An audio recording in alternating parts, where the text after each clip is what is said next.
Hi, I'm Lexi Hart, your RoboBrief host. Today, 3 stories about robots moving deeper into systems we already rely on: a delivery drone program, a surgical robot, and a warehouse rollout. First up, DoorDash is building its own in-house drone delivery program after earning FAA certification.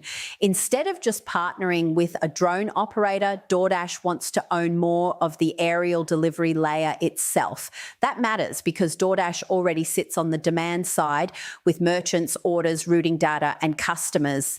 If it can match certified aircraft to the slices of its order volume that are actually drone-friendly, like light time sensitive food and pharmacy runs in the suburbs, it can feed those drones with demand far more efficiently than a standalone operator starting from scratch.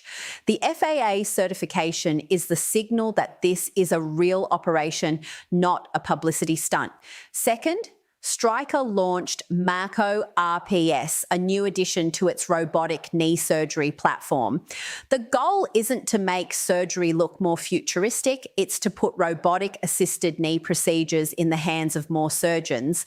Mako is already one of the biggest names in orthopedic robotics, and knee replacement is a perfect target.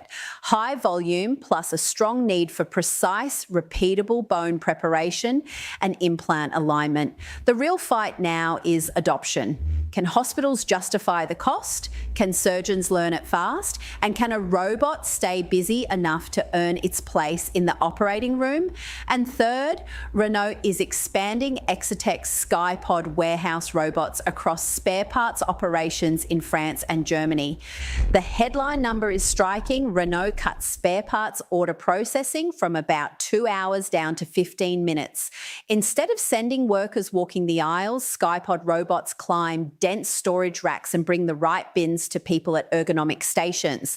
Faster parts mean less vehicle downtime, and a multi-site rollout shows warehouse robotics moving from showcase pilots into ordinary infrastructure.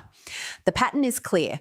Robots are winning where they plug into demand, precision, and logistics that businesses already run.